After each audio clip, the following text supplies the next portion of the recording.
ಬಾಂಗ್ಲಾದಲ್ಲಿ ಭುಗಿಲೆದ್ದ ಹಿಂದೂಗಳ ಆಕ್ರೋಶ. ಬಾಂಗ್ಲಾದಲ್ಲಿ ISKCON ban ಆಗೋದು ಫಿಕ್ಸಾ? ಉದ್ಯಮಿ ಜೀವ ಸುಸೈಡ್ ಕೇಸ್ ವಿಚಾರವಾಗಿ ಸರ್ಕಾರಕ್ಕೆ ಹೈಕೋರ್ಟ್ ಚಾಟಿ. ಸುದೀರ್ಘ ಪತ್ರ ಬರೆದ ನಿಖಿಲ್. ತಿರುಗೇಟು ಟಾಂಗ್ ಕೊಟ್ಟಿದ್ದು ಯಾರಿಗೆ? ಮಾಜಿ ಸಚಿವ ರೇವಣ್ಣ ಸಿಡಿಸಿದ ಬಾಂಬ್ ಯಾವುದು?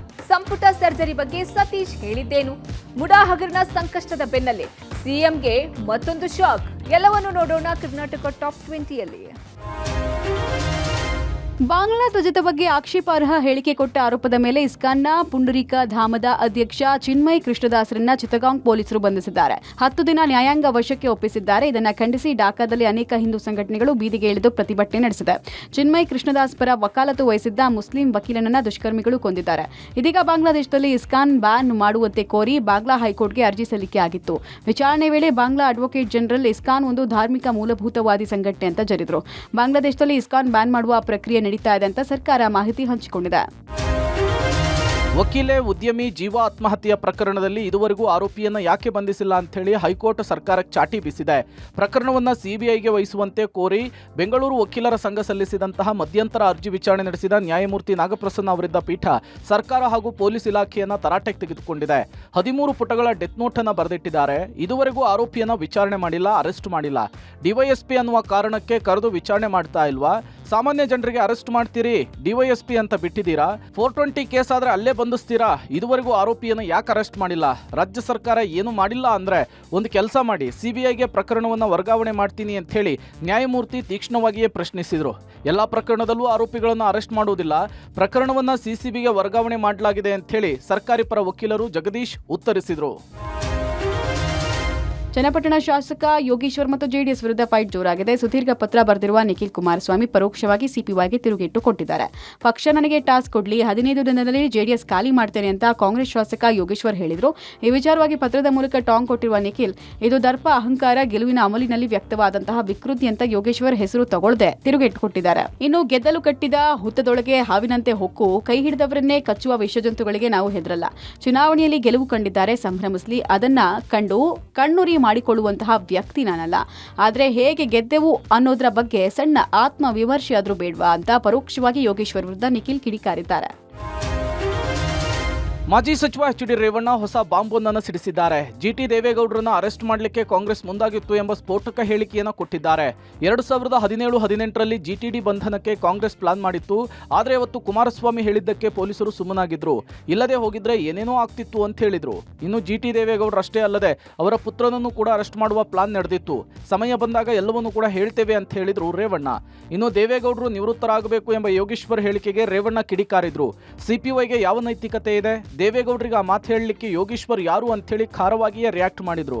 ಇನ್ನು ಜೆಡಿಎಸ್ ಸೋಲಿಗೂ ಹೆದರಲ್ಲ, ದೇವೇಗೌಡರು ಯಾವತ್ತೂ ಹೆದರಿಲ್ಲ, ಅವರು ಅಭ್ಯರ್ಥಿಗಳ ಪರ ಹೋರಾಟ ಮಾಡ್ತಾರೆ ಅಂತ ವಾಗ್ದಾಳಿ ನಡೆಸಿದ್ರು. ಜಿಟಿ ದೇವೇಗೌಡರನ್ನ 2017 ಇದೇ ಸರ್ಕಾರ ಇತ್ತು ಕಾಂಗ್ರೆಸ್. ನನಗೊಂದು ಪೊಲೀಸ್ ಆಫೀಸರ್ ಫೋನ್ ಮಾಡಿದ್ರು, ನಮ್ಮ ಅಭಿಮಾನಿ, ನೈಟ್ ಇವತ್ತು ಜಿಟಿ ದೇವೇಗೌಡರನ್ನ ಅರೆಸ್ಟ್ ಮಾಡಕ್ಕೆ ಎಲ್ಲ ರೆಡಿ ಇದೆ, ಕುಮಾರಣ್ಣವನ್ ಗುಟ್ರಿ ಹಾಕೋದಕ್ಕೆ ಎಲ್ಲ ಪೊಲೀಸ್ನವ್ರು ವಾಪಸ್ ಹೋದ್ರವತ್ತು. ಯೋಗೇಶ್ವರ್ಗೆ ಹೇಳಿ, ದೇವೇಗೌಡರಿಗೆ ರಾಜಕೀಯದಲ್ಲಿ ಏಳು ಬೀಳು ಎಲ್ಲ ನೋಡಿದ್ದಾರೆ. ಕುಮಾರಣ್ಣ ನೋಡಿದ್ದಾರೆ, ದೇವೇಗೌಡರು ನೋಡಿದ್ದಾರೆ. ನಮ್ಮ ಪಕ್ಷ ಮುಗಿಸಕ್ಕೆ ಯಾರ ಕೈಲೂ ಆಗಲ್ಲ.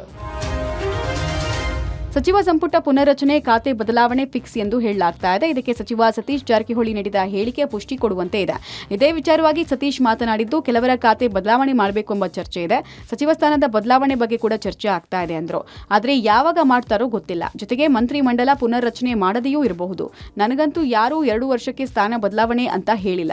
ದೆಹಲಿಯಿಂದ ಲಿಸ್ಟ್ ಬಂದ್ರೆ ಎಲ್ಲರೂ ಬದಲಾಗಬೇಕು. ದೆಹಲಿಯೇ ಫೈನಲ್. ಅಲ್ಲಿಂದ ಲಿಸ್ಟ್ ಬಂದ್ರೆ ಮನೆ ಖಾಲಿ ಮಾಡ್ಕೊಂಡು ಹೋಗ್ಬೇಕಷ್ಟೇ. ದೆಹಲಿಯಲ್ಲೇ ಪವರ್ಫುಲ್ ಅಂತ ಜಾರಕಿಹೊಳಿ ಹೇಳಿದ್ರು. ಈ ಎಲ್ಲ ಬೆಳವಣಿಗೆಗಳ ಬಗ್ಗೆ ಸಿಎಂ ಸಿದ್ದರಾಮಯ್ಯ ನಾಳೆ ದೆಹಲಿಗೆ ತೆರಳಲಿದ್ದಾರೆ. ಅಲ್ಲಿ ಕಾಂಗ್ರೆಸ್ ವರಿಷ್ಠರನ್ನ ಭೇಟಿ ಆಗಲಿದ್ದಾರೆ. ಈಗಾಗಲೇ ಡಿಸಿಎಂ ಡಿಕೆ ಶಿವಕುಮಾರ್ ದೆಹಲಿಯಲ್ಲಿದ್ದಾರೆ. ಮಾಡ್ತಾರೋ ಸುದ್ದಿ ಇದೆ, ಮಾಡಬೇಕು, ಕೆಲವರನ್ನ ಬದಲಾವಣೆ ಮಾಡಬೇಕು, ಖಾತೆ ಬದಲಾವಣೆ ಮಾಡಬೇಕು, ಚರ್ಚೆ ನಡೀತಾ ಇದೆ. ಇದು ಯಾವಾಗ ಆಗುತ್ತೆ ಅಂತ ಗೊತ್ತಿಲ್ಲ. ಅದು ಡೆಲ್ಲಿಯಿಂದ ಲಿಸ್ಟ್ ಬಂದ್ರೆ ಮುಗಿದೋದ ಕತೆ, ಮನೆ ಖಾಲಿ ಮಾಡ್ಕೊಂಡು ಹೋಗೋದಷ್ಟೇ. ಡೆಲ್ಲಿನ ಫೈನಲ್.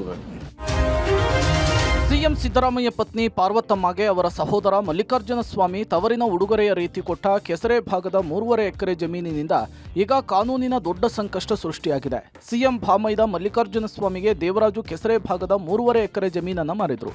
ಈಗ ಆ ಜಮೀನು ದೇವರಾಜು ಅವರದ್ದಲ್ಲ, ಆ ಜಮೀನು ತಮ್ಮದು ಅಂಥೇಳಿ ದೇವರಾಜು ಸಹೋದರ ಮೈಲಾರಯ್ಯನ ಮಗಳು ಜಮುನಾ ನ್ಯಾಯಾಲಯದಲ್ಲಿ ದಾವೆ ಹೂಡಿದ್ದಾರೆ. ನನ್ನ ಚಿಕ್ಕಪ್ಪ ದೇವರಾಜು ನನಗೆ ಮೋಸ ಮಾಡಿದ್ದಾರೆ, ನನ್ನ ತಂದೆಯ ಪಾಲಿನ ಜಾಗವನ್ನು ಮೋಸದಿಂದ ಬರೆಸಿಕೊಂಡು ಈಗ ಬೇರೆಯವರಿಗೆ ಮಾರಿದ್ದಾರೆ, ನಮಗೆ ನ್ಯಾಯ ಬೇಕು, ಖಾತೆಯನ್ನು ಮಾಡಿಸಿಕೊಡುವ ಹೆಸರಿನಲ್ಲಿ ಸಹಿಯನ್ನು ಪಡೆದು ಮೋಸ ಮಾಡಿದ್ದಾರೆ. ನಮಗೆ ಈ ಜಮೀನು ವಿಚಾರ ಮಾಧ್ಯಮದ ಮೂಲಕ ಗೊತ್ತಾಗಿದೆ, ಹೀಗಾಗಿ ಈಗ ಕೇಸ್ ಹಾಕಿದ್ದೇವೆ ಅಂಥೇಳಿ ಜಮುನಾ ಹೇಳಿದ್ದಾರೆ. ನಮ್ಮ ತಾತನಿಂದ ನಮ್ಮ ತಂದೆಗೆ ಬಂದಿರೋದು, ತಂದೆಯಿಂದ ನಮಗೆ ಸಿಗಬೇಕು. ನಮ್ಮ ಚಿಕ್ಕಪ್ಪ ನಮಗೆ ಮೋಸ ಮಾಡಿರೋದು. ತಮ್ಮನವರ ನಮ್ಮ ತಾಯಿನ ಕರ್ಕೊಂಡೋಗಿ ಸೈನ್ ಮಾಡಿಸ್ಕೊಂಡು ನನಗೆ ವಿಷಯ ಗೊತ್ತಿಲ್ಲದೇನೆ ಮಾರಾಟ ಮಾಡಿರೋದು 92-93ನೇ ಇಸ್ವಿನಲ್ಲಿ. ಅದು ನಮ್ಮ ಗಮನಕ್ಕೆ ತಂದಿಲ್ಲ.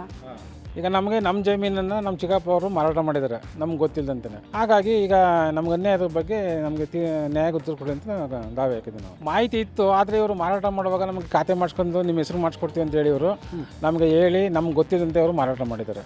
ಮಾರಾಟ ಮಾಡೋಕ್ಕಿಂತ ಮುಂಚಿತವಾಗಿಯೇ ಅವರು ಬರ್ಸ್ಕೊಂಡಿದ್ರು, ಖಾತೆ ಮಾಡಿಸ್ಕೊಂಡು ಆಮೇಲೆ ನಿಮಗೆ ಅದನ್ನು ನಿಮ್ಮ ಹೆಸರು ಮಾಡಿಕೊಡ್ತೀವಿ ಅಂತೇಳಿ ಮಾಡಿದರು. ಮಾಧ್ಯಮಗಳಿಂದ ಆಗಳ ಬಗ್ಗೆ ವಿಚಾರ ಗೊತ್ತಾಯಿತು, ಆಗಲೇ ನಮ್ಗೆ ವಿಷಯ ಗೊತ್ತಾಗಿದೆ ನಿಮ್ಮ ಮಾರಾಟ ಮಾಡೋರು ಅಂತ. ಈಗ ನಿಮ್ಮ ಚಿಕ್ಕಪ್ಪನಿಂದ ಮೋಸ ಆಗಿದೆ ಮೋಸ ಆಗಿದೆ. ಕಾಂಗ್ರೆಸ್ ಗ್ಯಾರಂಟಿಯಿಂದ ಅಭಿವೃದ್ಧಿ ಕಾರ್ಯಗಳು ಕುಂಠಿತವಾಗಿದೆ, ಸರಿಯಾಗಿ ಅನುದಾನ ಸಿಗ್ತಿಲ್ಲ ಅಂಥೇಳಿ ಹೊಸಪೇಟೆ ಶಾಸಕ ಗವಿಯಪ್ಪ ಅಪಸ್ವರ ಎತ್ತಿದ್ದು, ಇದೇ ವಿಚಾರಕ್ಕೆ ಗೃಹ ಸಚಿವ ಜಿ ಪರಮೇಶ್ವರ್ ಬೆಂಗಳೂರಿನಲ್ಲಿ ಮಾತನಾಡಿದರು. ಶಾಸಕರು ತಮ್ಮ ಅಭಿಪ್ರಾಯವನ್ನು ತಿಳಿಸಿದ್ದಾರೆ. ಕದ್ದು ಮುಚ್ಚಿ ಗ್ಯಾರಂಟಿ ಯೋಜನೆ ಜಾರಿ ಮಾಡಿಲ್ಲ, ಇದನ್ನ ಯಾವುದೇ ಕಾರಣಕ್ಕೂ ನಿಲ್ಲಿಸಲ್ಲ. ಶಾಸಕರು ಅನುದಾನ ಕೇಳಲಿ, ತಪ್ಪೇನಿದೆ? ಇತ್ತ ಸರ್ಕಾರವು ಅನುದಾನವನ್ನು ಕೊಡ್ತಿದೆ, ಕಾರ್ಯಕ್ರಮಗಳು ಯಾವುದೂ ನಿಂತಿಲ್ಲ ಅಂತ ಹೇಳಿದ್ರು. ಅಷ್ಟೇ ಅಲ್ಲದೆ ಕೇಂದ್ರ ಸರ್ಕಾರ ಸರಿಯಾಗಿ ಅನುದಾನವನ್ನು ಕೊಡ್ತಿಲ್ಲ, ಅಲ್ಲಿಂದ ಅನುದಾನವನ್ನು ತಂದು ನಮ್ಮಲ್ಲಿ ಸಂಪನ್ಮೂಲವನ್ನು ಹೆಚ್ಚಿಸಿಕೊಳ್ತೇವೆ ಅಂತ ಹೇಳಿದ್ದಾರೆ. ಅವರವರ ಅಭಿಪ್ರಾಯಗಳನ್ನು ಹೇಳ್ತಾರೆ. ಒಟ್ಟಾರೆ ಪಕ್ಷ ತೀರ್ಮಾನ ತಗೊಂಡಿದೆ, ಸರ್ಕಾರ ತೀರ್ಮಾನ ತಗೊಂಡಿದೆ. ಯಾರಿಗೂ ಗೊತ್ತಿಲ್ಲದೆ ಏನು ಕದ್ದು ಮುಚ್ಚಿ ತಗೊಂಡಿರೋ ತೀರ್ಮಾನ ಅಲ್ಲ ಇದು. ಕಾನ್ಷಿಯಸ್ಲಿ ನಾವು ತೀರ್ಮಾನ ತಗೊಂಡಿದ್ದೀವಿ. ಚುನಾವಣೆಗೆ ಮೊದಲೇ ನಾವು ಪ್ರಣಾಳಿಕೆಯಲ್ಲಿ ಹೇಳಿದ್ದೇವೆ. ಜನ ಸಮುದಾಯ ಅದನ್ನು ಒಂದು ಪರ್ಸೆಂಟೇಜು, ಕೆಲವು ಪರ್ಸೆಂಟ್ ಆದರೂ ಕೂಡ ನಮ್ಮನ್ನು ಆ ವಿಚಾರದಲ್ಲಿ ನಂಬಿ ಮತ ಹಾಕಿದ್ದಾರೆ. ಹಾಗಾಗಿ ಅದನ್ನು ನಾವು ಅನುಷ್ಠಾನ ಮಾಡೋದು ನಮ್ಮ ಕರ್ತವ್ಯ. ಅದನ್ನು ನಮ್ಮ ಅಭಿಪ್ರಾಯಗಳು ಬೇರೆ ಬೇರೆ ಇರ್ಬೋದು, ಆದರೆ ನಾವು ಕೊಟ್ಟಿರ್ತಕ್ಕಂಥ ಮಾತನ್ನು ಉಳಿಸುವಂಥದ್ದು ಕರ್ತವ್ಯ.